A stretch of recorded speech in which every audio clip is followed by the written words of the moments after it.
प्रधानमंत्री ने राजस्थान को दी 5,500 करोड़ की विकास योजनाओं की सौगात। कहा, देश स्वास्थ्य सुविधाओं के ट्रांसफॉर्मेशन से गुजर रहा है।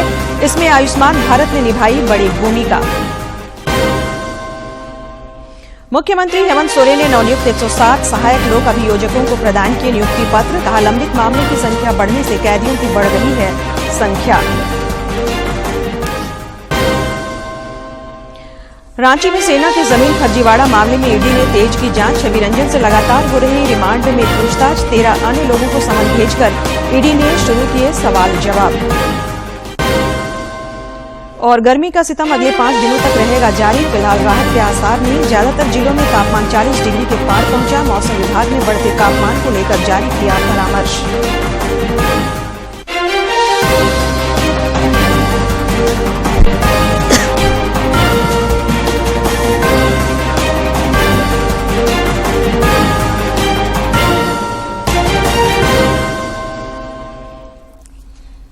नमस्कार, खबरें झारखंड में आपका स्वागत है। मैं हूं संध्या देमता और अब समाचार विस्तार से। प्रधानमंत्री नरेंद्र मोदी ने आज राजस्थान के नाथद्वारा में 5,500 करोड़ रुपए लागत की विकास परियोजनाओं का शिलान्यास और उद्घाटन किया। इनमें 4 राष्ट्रीय राजमार्ग और 3 रेल परियोजनाएं शामिल हैं। समारोह को संबोधित करते हुए श्री मोदी ने कहा कि इन परियोजनाओं से राजस्थान की कनेक्टिविटी को नई ऊंचाइयां मिलेगी।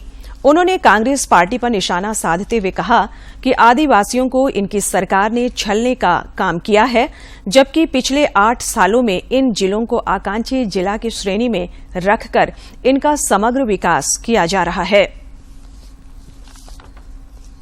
राज्य के बीच नेशनल हाईवे 8 के 6 लेन होने से उदयपुर, डूंगरपुर और बांसवाड़ा क्षेत्र को बहुत फायदा होगा। इससे शामळाजी और काया के बीच की दूरी कम हो जाएगी।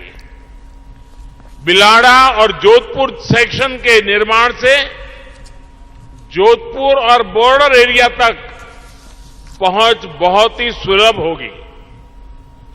इसका एक बड़ा फायदा ये भी होगा कि जयपुर से जोधपुर की दूरी भी 3 घंटे कम हो जाएगी। 4 भुजा और निचली ओडन के प्रोजेक्ट से world heritage site Kumbhalgarh, Haldighati और सोमनाथ जी के दर्शन करना बहुत ही आसान हो जाएगा। प्रधानमंत्री अपने 1 दिवसीय राजस्थान दौरे के क्रम में प्रजापति ब्रह्म कुमारी ईश्वरीय विश्वविद्यालय के कार्यक्रम में भी शामिल हुए। इस दौरान उन्होंने कहा कि आजादी का यह अमृतकाल देश के हर नागरिक के लिए कर्तव्य काल है। उन्होंने कहा कि देश स्वास्थ्य सुविधाओं के ट्रांसफॉर्मेशन से गुजर रहा है। इसमें एक बड़ी भूमिका आयुष्मान भारत योजना ने निभाई है। Super speciality charitable global hospital का शिलान्यास हुआ है। आज शिवमणि होम्स और नर्सिंग कॉलेज के विस्तार का भी काम शुरू हुआ है। मैं इन सभी कार्यों के लिए ब्रह्मा कुमारी संस्था और उसके सभी सदस्यों का हृदय से अभिनंदन करता हूं। साथियों, आजादी के इस अमृत काल में भारत की सभी सामाजिक और धार्मिक संस्थाओं की बहुत बड़ी भूमिका है। आजादी का यह अमृत काल देश के हर नागरिक के लिए कर्तव्य काल है। इस कर्तव्य काल का मतलब है हम जिस भूमिका में हैं उसका 100% निर्वहन और उसके साथ साथ समाज के हित में, देश के हित में अपने विचारों और जिम्मेदारियों का विस्तार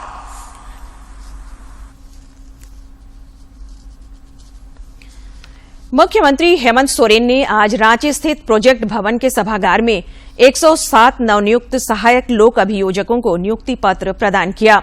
इस दौरान मुख्यमंत्री ने कहा कि अदालतों में पेंडिंग केस की संख्या बढ़ने से कैदियों की संख्या बढ़ रही है। आगे मुख्यमंत्री ने कहा कि बड़ी संख्या में वादों के लंबित रहने के कारण जेलों पर कैदियों का भार बढ़ रहा है, जिसे कम करने की आवश्यकता है। बहुत सारे ऐसे गरीब लोग जेलों में हैं जो पैसे के अभाव में न वकील कर पाते हैं, न कोर्ट कचहरी के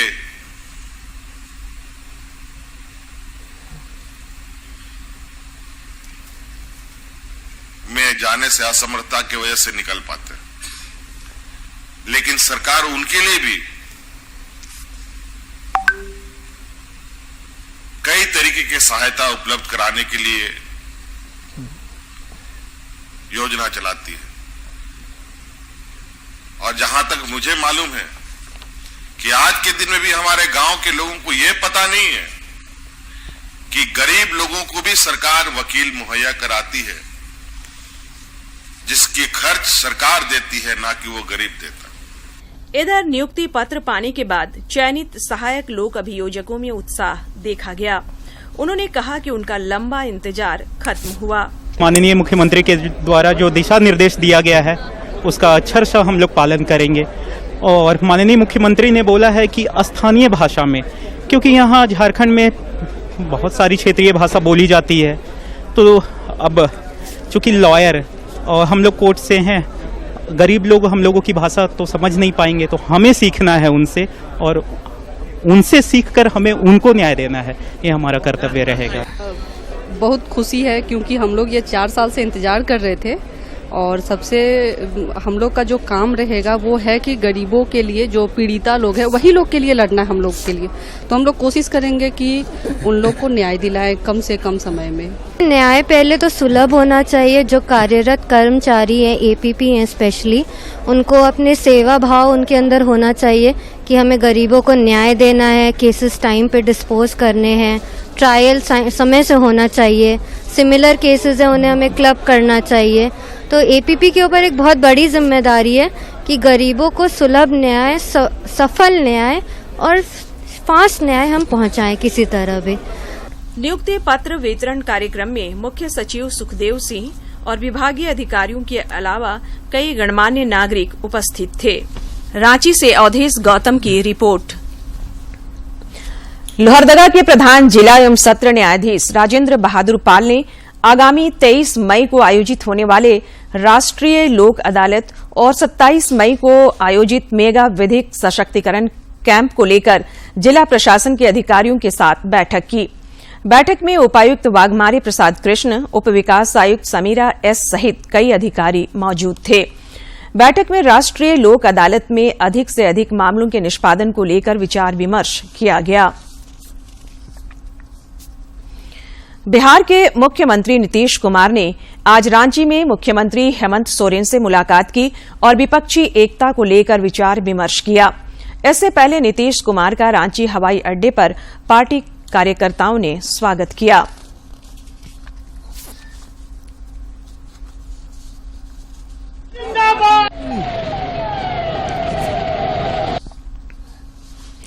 झारखंड मुक्ति मोर्चा के विधायक लोबिन हेम्ब्रोम ने एक बार फिर अपनी ही सरकार पर निशाना साधा है। उन्होंने मुख्यमंत्री हेमंत सोरेन को चेतावनी देते हुए कहा कि सरकार अच्छा काम नहीं कर रही है। श्री हेम्ब्रोम ने कहा कि पार्टी ने चुनाव से पहले सीएनटी, एसपीटी एक्ट, पैसा कानून और 1932 के खतियान का वादा किया था, लेकिन सत्ता में आते ही इन वादों को भूल गई। उन्होंने कहा कि शिबू सोरेन जिन उद्देश्यों को लेकर चले थे, पार्टी उसे ही आगे नहीं बढ़ा रही। देश भर में कोविड-19 के मामलों में निरंतर गिरावट जारी है। पिछले 24 घंटे में देश में कोरोना के 2109 मामले दर्ज किए गए। वहीं इस अवधि में 3430 मरीज उपचार के बाद स्वस्थ भी हुए। स्वस्थ हो चुके हैं। जिसके बाद देश में रिकवरी रेट 98.77% हो गया है। वहीं साप्ताहिक पॉजिटिविटी रेट वर्तमान में 1.80% दर्ज किया गया है। दैनिक पॉजिटिविटी रेट 1.32% दर्ज किया गया है। राज्य में पिछले 24 घंटे के दौरान कोविड के 5 नए मरीजों की पहचान की गई है, जबकि 19 मरीज इस दौरान स्वस्थ भी हुए हैं। स्वास्थ्य विभाग के अनुसार कोरोना के नए मामलों में पूर्वी सिंहभूम में 3, देवघर में 1 और रांची में 1 मरीज मिला है। राज्य में कोविड के सबसे अधिक पूर्वी सिंहभूम में 58 मरीज एक्टिव हैं। रांची में सेना की जमीन फर्जीवाड़ा मामले में ईडी ने जांच तेज कर दी है। पिछले दिनों भूमि घोटाला मामले में गिरफ्तार निलंबित आईएएस छवि रंजन को रिमांड पर लेकर ईडी लगातार पूछताछ कर रही है। इसी मामले में ईडी ने 13 अन्य लोगों को समन भेजकर पूछताछ के लिए बुलाया है। जमीन के असली मालिक जयंत कर्नाड आज रांची स्थित ईडी के क्षेत्रीय कार्यालय पहुंचे। जानकारी के मुताबिक प्रवर्तन निदेशालय में जयंत कर्नाड ने ईडी के सामने अपना बयान दर्ज कराया। रांची के उपायुक्त राहुल कुमार सिन्हा ने आज समाहरणालय सभागार में भू राजस्व विभाग से जुड़े मामलों की समीक्षा की। इस दौरान उन्होंने अंचलाधिकारियों को दाखिल खारिज से जुड़े लंबित मामलों का निष्पादन करने का निर्देश दिया। श्री सिन्हा ने अधिकारियों से जमीन अधिग्रहण के मामले का तेजी से निपटारा करने का भी निर्देश दिया। सारे बिंदुओं पर समीक्षाएं हुई थी। हर एक विभागों को जमीन उपलब्ध कराने की क्या प्रगति है उस पर समीक्षाएं हुई थी। जाति आय आवासीय प्रमाण पत्र की क्या स्थिति है उसको लेकर समीक्षाएं हुई थी। जहां जहां पर पेंडेंसी है उसको तुरंत में कम करने का आदेश दिया गया है। जिले में कृषि गणना का भी कार्य चल रहा है, उसे भी कृषि के सीजन शुरू होने के पहले समाप्त करने का निर्देश दिया गया है। होनी को टालना मुश्किल है, लेकिन सामाजिक सुरक्षा योजनाओं का सुरक्षा चक्र विपदा के समय किसी मरहम की तरह काम करता है। प्रधानमंत्री जीवन ज्योति बीमा योजना भी गरीबों को राहत पहुंचाने का काम कर रहा है। इस योजना का झारखंड के रामगढ़ में भी बेहतरीन क्रियान्वयन हो रहा है, जिससे कई परिवार अपनों के गुजरने के बाद भी दुख दर्द से उबरकर फिर से उठ खड़े हुए हैं।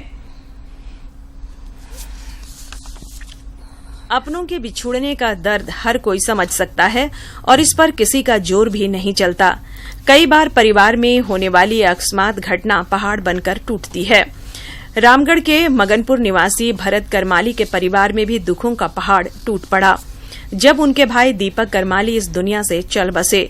उनके देहांत के बाद उनकी पत्नी महिमा देवी मुश्किलों के भंवर में चली जाती अगर उन्हें प्रधानमंत्री जीवन ज्योति बीमा योजना का लाभ न मिला होता।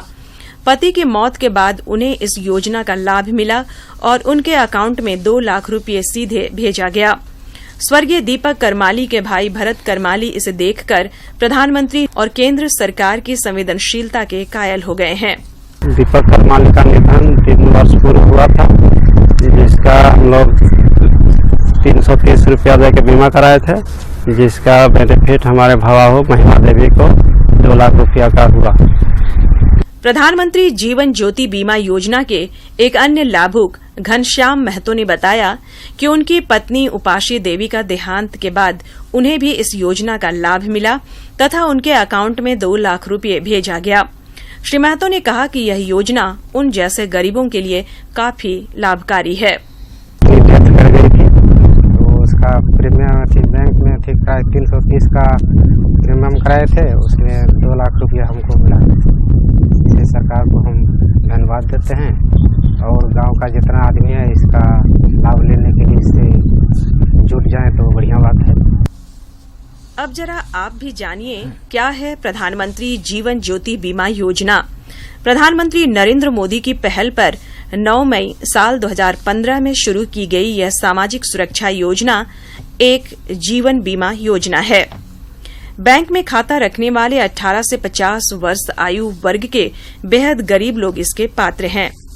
इस जीवन बीमा योजना में किसी कारणवश बीमा धारक की मृत्यु होने पर उसके नॉमिनी को 2 लाख रुपये देने का प्रावधान है।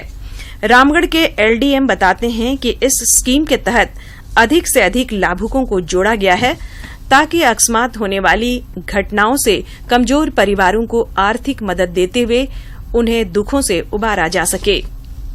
इसमें अभी रामगढ़ जिला में जितने भी अधिक से अधिक लाभुकों को हम लोग इस स्कीम के तहत प्रचार प्रसार करके कवर अप करने की कोशिश करते हैं और इसका जो है इसके मृतक को भी हम लोग नॉमिनी का लाभ बहुत सारे व्यक्तियों को रामगढ़ में दिए हैं। मृत्यु होने पर नामित व्यक्ति को 2 लाख रुपया मिलता है। इसमें प्रधानमंत्री जीवन ज्योति बीमा योजना का झारखंड के रामगढ़ में बेहतरीन क्रियान्वयन हो रहा है, जिससे कई परिवार अपनों के गुजरने के बाद भी दुख दर्द से उबरकर फिर से उठ खड़े हुए हैं।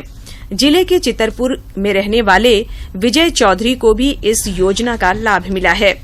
उन्होंने बताया कि उनकी मां सुमित्रा देवी के नाम से प्रधानमंत्री जीवन ज्योति बीमा योजना कराया गया था।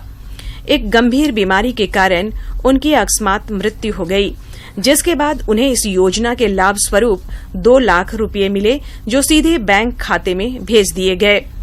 उन्होंने इस आर्थिक सहयोग के लिए तहे दिल से प्रधानमंत्री को धन्यवाद देते हुए उनका आभार जताया है। जीवन ज्योति योजना का लाभ मिला हुआ है 2 लाख रुपया। जीवन तो सदा के लिए नहीं है, लेकिन प्रधानमंत्री जीवन ज्योति बीमा योजना गरीबों के साथ सदा खड़ी है। रामगढ़ से के तिवारी की रिपोर्ट। केंद्रीय उर्वरक एवं रसायन मंत्रालय के विशेष उड़न दस्ते ने देश भर के 15 राज्यों में छापामारी कर किसानों के यूरिया की कालाबाजारी के मामलों का पर्दाफाश किया है। यूरिया जब्त किया गया है, साथ ही इस धंधे में संलिप्त 112 यूरिया मिक्सर इकाइयों को बंद किया गया है। वहीं 120 इकाइयों में किसानों को दिया जाने वाला यूरिया पकड़ा गया है। मंत्रालय ने मंगलवार को बताया कि उड़न दस्ते ने पिछले कुछ महीनों के दौरान 15 राज्यों में 370 इकाइयों पर छापेमारी की या यूरिया के दुरुपयोग को लेकर मिली शिकायतों के आधार पर की गई। इस मामले में 30 एफआईआर दर्ज की जा चुकी हैं, 11 लोगों को गिरफ्तार किया गया है, 70,000 बैग यूरिया जब्त किए गए हैं जो किसानों के लिए था लेकिन कारखानों में मिला है। केंद्रीय उर्वरक मंत्री डॉक्टर मनसुख मांडविया ने कहा कि दुनिया भर में उर्वरकों की कमी चल रही है, जिसके चलते उनकी कीमतें बढ़ी हैं। सरकार किसानों का यूरिया का बैग 268 रुपए में देती है। एक बैग पर 2,000 रुपए से अधिक की सब्सिडी दी जा रही है। इसलिए सरकार किसानों के यूरिया के दुरुपयोग करने वालों के खिलाफ व्यापक अभियान चला रही है। मंत्रालय के अनुसार कुल 268 नमूनों की जांच की गई, जिनमें से 120 में नीम कोटेड यूरिया पाया गया। 89 मामले मिलावट के पाए गए, जबकि 59 नमूनों की जांच रिपोर्ट अभी आना बाकी है। गौरतलब है कि किसानों की सब्सिडी पर दिए जाने वाले यूरिया को नीम कोटेड किए जाने के बावजूद कई कारखानों में उनका दुरुपयोग जारी है। जिन राज्यों में छापेमारी की गई उनमें गुजरात, राजस्थान, यूपी, महाराष्ट्र, हरियाणा, बिहार, मध्य प्रदेश, तमिलनाडु, केरल, आंध्र प्रदेश, तेलंगाना, दिल्ली, पंजाब, कर्नाटक और उत्तराखंड जैसे राज्य शामिल हैं। चाईबासा में नेहरू युवा केंद्र, केंद्रीय युवा कार्यक्रम एवं खेल मंत्रालय तथा कोल्हान विश्वविद्यालय के राष्ट्रीय सेवा योजना की ओर से युवा कार्यक्रम का आयोजन किया गया। कार्यक्रम का उद्घाटन सांसद गीता कोड़ा ने किया। कार्यक्रम की जानकारी देते हुए केंद्र के जिला युवा अधिकारी श्री क्षितिज ने बताया कि इसमें युवा कलाकार चित्रकला, कविता, लेखन एवं वाचन, मोबाइल फोटोग्राफी, भाषण और सांस्कृतिक कार्यक्रम समूह शामिल हैं। कार्यक्रम में शामिल प्रथम, द्वितीय और तृतीय स्थान पर आए युवाओं के बीच प्रमाण पत्रों का वितरण भी किया गया। कार्यक्रम में विभिन्न विभागों द्वारा स्टॉल भी लगाया गया, जिसमें युवाओं को स्वास्थ्य विभाग द्वारा कोविड-19, मलेरिया और टीबी जैसी बीमारियों की जानकारी दी गई। इस मौके पर उपायुक्त अनन्या मित्तल, कुलपति गंगाधर पांडा सहित अन्य गणमान्य लोग मौजूद थे। राजधानी रांची स्थित डॉक्टर श्यामा प्रसाद मुखर्जी विश्वविद्यालय के सभागार में भौतिकी संकाय की ओर से 2 दिवसीय विशेष व्याख्यान सत्र का आयोजन किया गया है। आज पहले दिन सत्र को भौतिकी के विद्वान लेखक और व्याख्याता डॉक्टर एचसी वर्मा ने संबोधित किया। इस दौरान उन्होंने छात्रों को भौतिकी विज्ञान के अनछुए पहलुओं की जानकारी दी। करना है कि अपने आप पे विश्वास रखना है और अपनी जो क्षमताएं हैं उसका विकास करना है। और अगर अपनी क्षमताओं का विकास करते रहेंगे, सेल्फ स्टडी करेंगे ज़्यादा से ज़्यादा, अच्छे नंबर भी मिल जाएंगे और साथ में आगे का भी जीवन ठीक चलेगा। पलामू जिला मुख्यालय डाल्टनगंज के पुराने रांची रोड स्थित एक लकड़ी टिम्बर में आग लगने से 20 लाख रुपए से अधिक की लकड़ियां जलकर खाक हो गई। आग पर काबू पाने के लिए दमकल की कई गाड़ियां बुलाई गई और स्थानीय लोगों के सहयोग से आग पर काबू पाया गया। गौरतलब है कि पिछले दिनों रेलवे की भूमि पर अवस्थित होने के कारण वन विभाग के अधिकारियों को टिम्बर को सील कर दिया गया था। कोडरमा में स्वच्छ भारत मिशन के तहत स्वच्छता पखवाड़ा अभियान चलाया जा रहा है। उपायुक्त आदित्य रंजन ने बताया कि अभियान के तहत ठोस एवं तरल कचरा प्रबंधन, गोबरधन, प्लास्टिक कचरा प्रबंधन एवं मलय कचरा प्रबंधन के साथ साथ माहवारी स्वच्छता प्रबंधन का कार्य किया जाना है और सही स्वच्छता ही एक स्वच्छ वातावरण का अनुभव देता है। उन्होंने बताया कि 15 मई को जिला स्तर पर गठित टीम द्वारा स्वच्छता को लेकर किए गए कार्यों की जांच की जाएगी। माहवारी स्वच्छता आगामी 15 तारीख के बाद जिला स्तर पर हम लोग एक टीम का गठन करेंगे जो स्वच्छता पखवाड़ा में किए गए कार्यों का एक मूल्यांकन करेगी और साथ ही साथ आप सभी के कार्यालयों का और सभी सरकारी संस्थानों का एक प्रिलिमिनरी इन्वेस्टिगेशन देखा जाएगा कि किस तरह से आप लोगों ने स्वच्छता पखवाड़ा को लिया है और क्या हमारे सभी सरकारी संस्थान, सरकारी कार्यालय साफ सुथरे हैं और कोई भी बेकार ऐसी सामग्री जो वर्षों से पड़ी रहती है वो पूरी सरकारी कार्यालय के आसपास नहीं होना चाहिए। साथ ही ऐसे कोई जर्जर भवन किसी भी सरकारी संस्था में न हो जिससे कोई आकस्मिक दुर्घटना हो जाए। इसीलिए नियमानुसार उसको कंडेम घोषित करते हुए उसको तोड़ने का काम भी इसी पखवाड़े में करने का सभी लोग प्रयास करें। प्रधानमंत्री नरेंद्र मोदी 28 मई को मन की बात कार्यक्रम के जरिए देशवासियों के साथ अपने विचार साझा करेंगे। प्रधानमंत्री ने इस कार्यक्रम के लिए लोगों से अपने सुझाव देने का आग्रह किया है। सुझावों को टोल फ्री नंबर 1800-117800 पर मिस कॉल देकर रिकॉर्ड कराया जा सकता है। माईगोव फोरम या नमो ऐप पर भी लोग अपने सुझाव दे सकते हैं। और अब कुछ खबर राज्य के विभिन्न जिलों से।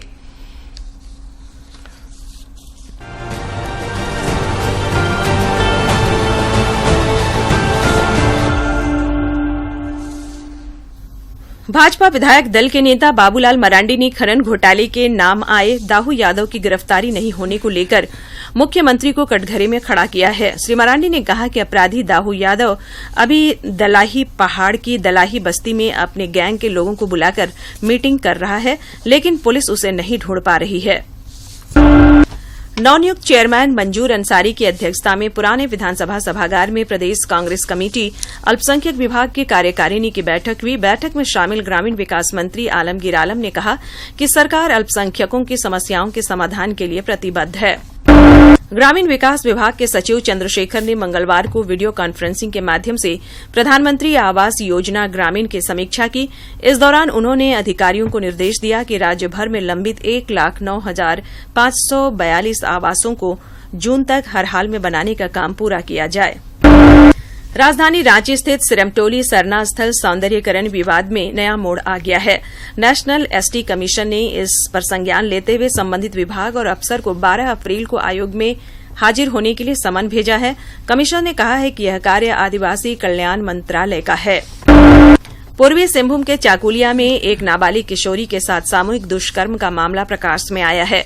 पीड़िता ने इस मामले में 3 युवकों के खिलाफ चाकुलिया थाना में केस दर्ज कराया है। पीड़िता के बयान पर पुलिस ने आरोपियों को विभिन्न धाराओं एवं 4 पॉक्सो एक्ट के तहत केस दर्ज किया है। आज ही के दिन मेरठ में शुरू हुए प्रथम भारतीय स्वतंत्रता संग्राम में देश के वीर क्रांतिकारियों ने मां भारती के लिए अपने प्राणों की आहुति दी थी। इस दिन को याद करते हुए जनजातीय मामलों के केंद्रीय मंत्री अर्जुन मुंडा ने उन्हें नमन किया है। हजारीबाग जेल से रिम्स लाए गए सजायाफ्ता गैंगस्टर अनिल शर्मा के हार्ट में ब्लॉकेज की पुष्टि हुई है। रिम्स के डॉक्टर विनीत महाजन के अनुसार उनकी हार्ट की तीनों नसों में ब्लॉकेज है। इसके लिए बाईपास सर्जरी करनी पड़ेगी।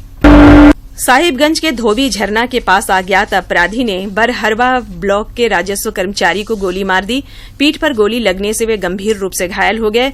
उन्हें फौरन सदर अस्पताल ले जाया गया, जहां डॉक्टरों ने प्राथमिक उपचार के बाद बेहतर इलाज के लिए हायर सेंटर रेफर कर दिया। मणिपुर में हिंसक घटनाओं के कारण केंद्रीय कृषि विश्वविद्यालय इम्फाल में अध्ययनरत बोकारो निवासी सौम्य सलोनी ने घर वापसी के बाद बोकारो के उपायुक्त से शिष्टाचार भेंट कर राज्य सरकार को धन्यवाद दिया। खूंटी के मुरहू स्थित डुडरी गांव नशामुक्त अभियान का उदाहरण बन चुका है। स्थानीय लोगों ने यहां बोर्ड लगाकर बताया कि शराब की बिक्री और सेवन करना मना है।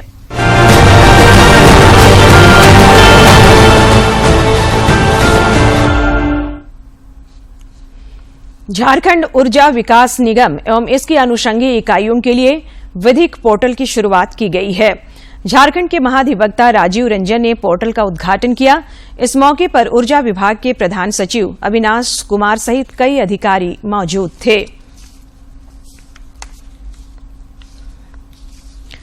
राज्य भर में गर्मी का सितम जारी है। पिछले 24 घंटे के दौरान राज्य भर में आमतौर पर मौसम शुष्क रहा। इस दौरान गोड्डा में अधिकतम तापमान 43 डिग्री सेंटीग्रेड दर्ज किया गया, जबकि ज्यादातर जिलों में तापमान 40 डिग्री के पार पहुंच गया है। बढ़ती गर्मी को देखते हुए मौसम विभाग परामर्श जारी कर लोगों से सावधानी बरतने की अपील की है। रांची मौसम विज्ञान केंद्र के अनुसार 14 मई तक मौसम में किसी परिवर्तन की संभावना नहीं है, लेकिन 15 और 16 मई को राज्य के कुछ हिस्सों में हल्की बारिश हो सकती है। और अब एक नजर डालते हैं प्रमुख शहरों के आज के तापमान पर। राजधानी रांची का अधिकतम तापमान 39 और न्यूनतम 25.8 डिग्री सेल्सियस रिकॉर्ड किया गया। जमशेदपुर का अधिकतम तापमान 42.6 और न्यूनतम 26.7 तथा डाल्टनगंज का अधिकतम तापमान 41.9 और न्यूनतम तापमान 25.1 डिग्री सेल्सियस रिकॉर्ड किया गया। जमशेदपुर में खेले जा रहे आमंत्रण नवल टाटा हॉकी झारखंड सब जूनियर राज्य स्तरीय पुरुष हॉकी चैंपियनशिप के दूसरे दिन आज 6 मैच खेले गए। पहली पाली में आज खेले गए मैच में रांची ने पलामू को 3-1, गुमला ने हजारीबाग को 6-0 से, एनटीएचए ने खूंटी को 4-0 से और सिमडेगा ने पश्चिमी सिंहभूम को 5-0 से पराजित किया। वहीं सेमीफाइनल मैच में रांची की टीम ने एनटीएचए को पेनाल्टी शूटआउट में 4-2 से तथा गुमला ने सिमडेगा को 4-0 से पराजित कर फाइनल में अपनी जगह बनाई।